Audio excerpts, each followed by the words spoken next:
ആശാന്റെ ബുദ്ധി പാളിപ്പോയി. അല്ലേലും കുറെ നാളായിട്ട് ആശാൻ ആത്മവിശ്വാസത്തിന് കൂടുതലാ. ഇപ്പോഴെങ്കിലും മനസ്സിലാക്കാശാനെ, അടി തെറ്റി ആശാനും വീഴും. ഇത് അടി തെറ്റിക്കൊണ്ടൊന്നും അല്ല. ഇപ്പോഴാണ് ഞാൻ ഓർത്തത്. ഞാൻ എന്റെ പതിവ് കോട്ട എടുത്തില്ല. തോട്ടയല്ലടാ, കോട്ട കോട്ട. ബുദ്ധി വേറെയും ഉണ്ട്, പക്ഷെ രണ്ടെണ്ണം വീശിയാലേ നടക്കും. ആദ്യം നമ്മൾ പട്ടിയെ പൊക്കുന്നു. അപ്പൊ പെട്ടിയോ? അതിനുശേഷം പെട്ടി ഞാൻ പൊക്കുന്നു. അതെങ്ങനെയാ? അതിനൊരു പുതിയ നമ്പർ ഉണ്ട്. ഇനി ഏത് നമ്പറാണാവോ? അതീ വാ. വെടിവെച്ചു. അല്ല, നിന്നെ ആരോ വെടിവെച്ചു.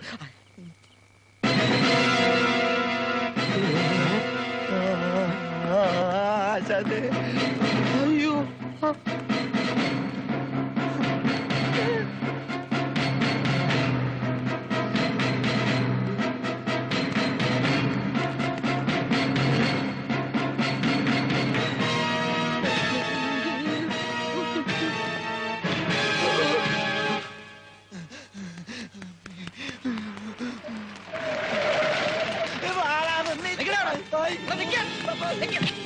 എന്റെ മുമ്പ് തന്നെ വന്ന് ചാടി അല്ലേടാ?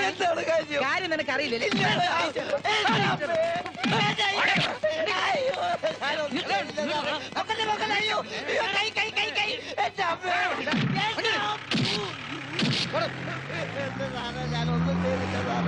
ഫണ്ട് മോഷണം. രാഷ്ട്രീയ നേതാവും മുൻ എംപിയുമായ PVC-യുടെ വീട്ടിൽ നിന്നും പാർട്ടി ഫണ്ടിനായി സ്വരൂപിച്ചു വെച്ച 25 ലക്ഷം രൂപ മോഷണം പോയി. ഈനാശു എന്ന കള്ളനെ സംശയാസ്പദമായി പോലീസ് അറസ്റ്റ് ചെയ്തു. ഇന്നലെ എന്താണ് തേങ്ങാക്കൊല? സാറേ, ഇത് കണ്ടോ? ഈനാശു നിരപരാധിയാണ്. അതെ, അവൻ നിരപരാധി തന്നെയാണല്ലോ. പോലീസുകാർ അവനെയാ പിടിച്ചിരിക്കുന്നേ. പേടിക്കണ്ട, ഇന്ന് അവനെ അവർ കോടതിയിൽ ഹാജരാക്കും. പക്ഷെ അവൻ കോടതിയിൽ എത്തില്ല. കോടതി കൊണ്ടുപോകുന്ന വഴി അവൻ രക്ഷപ്പെട്ടിരിക്കും. സത്യമാണോ ഇത്? വാക്കും തോക്കും ആവശ്യത്തിന് മാത്രമേ ഈ ആൻഡ്രൂസ് ഉപയോഗിക്കാറുള്ളൂ.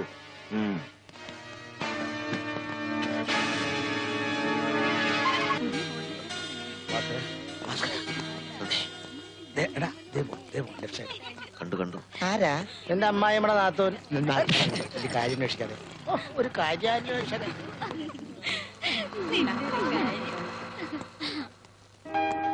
കോളേജിലേക്കായിരിക്കും.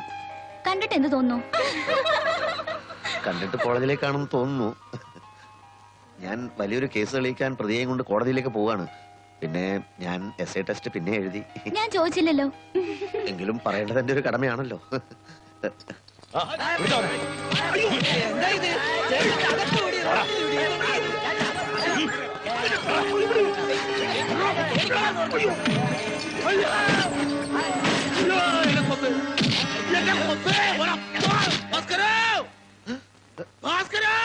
ഈനാശുനെ കൊണ്ടുപോയി.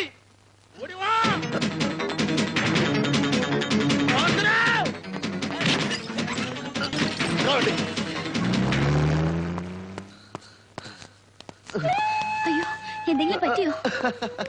സാഹസികമായ ജീവിതമാണല്ലോ ഞങ്ങളുടേത്. അതൊക്കെ പതിവായി സംഭവിക്കാറുള്ളതാണ്.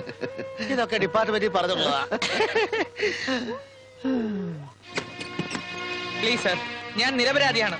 ഉത്തരവാദിത്വ ബോധമില്ലാത്ത 2 കോൺസ്റ്റബിൾമാരാണ് ഈനാശുവിനെ രക്ഷപ്പെടാൻ അനുവദിച്ചത്. ഒന്നും എനിക്ക് കേൾക്കണ്ടോ?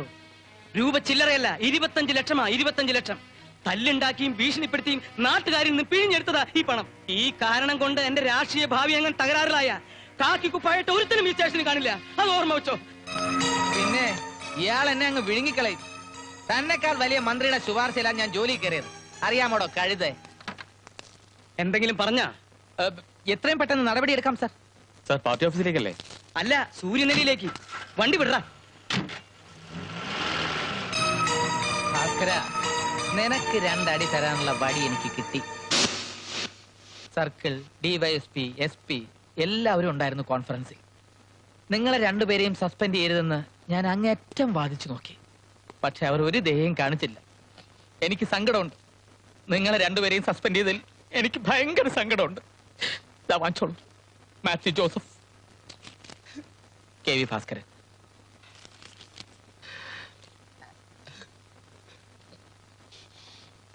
എന്ത് ചെയ്യാം? പിടിവിട്ട കള്ളനെ പിടികിട്ടും വരെ നിങ്ങൾക്ക് ജോലിയില്ല, ശമ്പളവും ഇല്ല. ഞങ്ങളെ സസ്പെൻഡ് ചെയ്യാതിരിക്കാൻ സാർ ഒരുപാട് വാദിച്ചെന്ന് പറഞ്ഞല്ലോ. അതെ. എതിരായ തീരുമാനം എടുത്തപ്പോ അന്തസ്സോടെ കോൺഫറൻസിൽ നിന്ന് ഇറങ്ങി പോരാത്തതെന്ത്? അങ്ങനെ സ്വന്തം അഭിപ്രായം വിലപ്പോകാതെ വരുമ്പോ ഇറങ്ങിപ്പോരാൻ ഇതെന്താ കേരള ഫിലിം അവാർഡ് കമ്മിറ്റിയോ? പിന്നെ കള്ളനെ പിടിയിട്ടില്ലെങ്കിൽ അടുത്ത സ്റ്റെപ്പ് ഡിസ്മിസല. എന്റെ പേടി അതല്ല. ഈ അവസ്ഥയിൽ അഞ്ജു തന്നെ പൂർണ്ണമായും പുറന്തള്ളുമോന്ന. അച്ചായ, ഒരു മിനിറ്റ്, എനിക്കൊരു സ്വകാര്യം പറയാനുണ്ട്. എന്താ? അപ്പോ അഞ്ജുവിന് എന്നോടൊരു ചായ്വ് ഉണ്ടായിരുന്നു എന്ന് തനിക്ക് തോന്നിയിരുന്നു അല്ലേ? എനിക്ക് അങ്ങനെ ഒരു പേടി ഉണ്ടായിരുന്നു, പക്ഷേ ഇപ്പൊ ധൈര്യമായി. എന്നാ കേട്ടോളൂ, കുരികേശ് മാത്യു പ്രിൻസിപ്പൾ ആയിട്ടുള്ള പോലീസ് ട്രെയിനിങ് കോളേജിൽ തന്നെയാണ് KV ഭാസ്കരനും ട്രെയിനിങ് എടുത്തത്. ഇന്ന് തൊട്ട് 90 ദിവസത്തിനകം നഷ്ടപ്പെട്ടതെല്ലാം ഞാൻ തിരിച്ചെടുക്കും. അഞ്ജുവിന്റെ കഴുത്തിൽ താലിയും കിട്ടും. ആണോ? അതേടാ. എങ്കിൽ ആ 90-ാം ദിവസം ഈ VC ഭാഗ്യനാഥൻ പാതി മീശ വടിച്ചു കളയും. ഇത് സത്യം, സത്യം. കാണാം. കാണാം.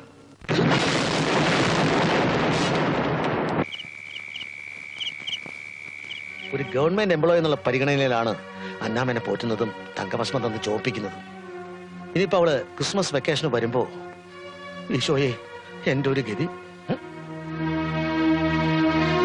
കിട്ടാത്ത പെണ്ണിന് വേണ്ടി കിട്ടിയ കള്ളനെ കൈവിട്ട മഹാഭാവി, എന്റെ വേളാങ്കണ്ണി മാതാവേ, അന്നാമ വരുന്നതിന് മുമ്പ് നീ ആ പെരുങ്കള്ളനെ എനിക്ക് തിരിച്ചു തന്നാൽ എന്റെ അന്നാമയുടെ രൂപത്തിൽ സ്വർണം കൊണ്ട് തീർത്തൊരു ആൾ രൂപം നിന്റെ തിരുമുമ്പിൽ വെച്ചേക്കാവേ. എടിയേ, നേരത്തെ സമയം ആകുമ്പോഴേക്കും നീ ഒന്ന് മെലിഞ്ഞു തരണേ, അല്ലെങ്കിൽ ഞാൻ കുഴയും. എത്ര കിലോ വേണ്ടി വരുമോ എന്റെ മാതാവ്?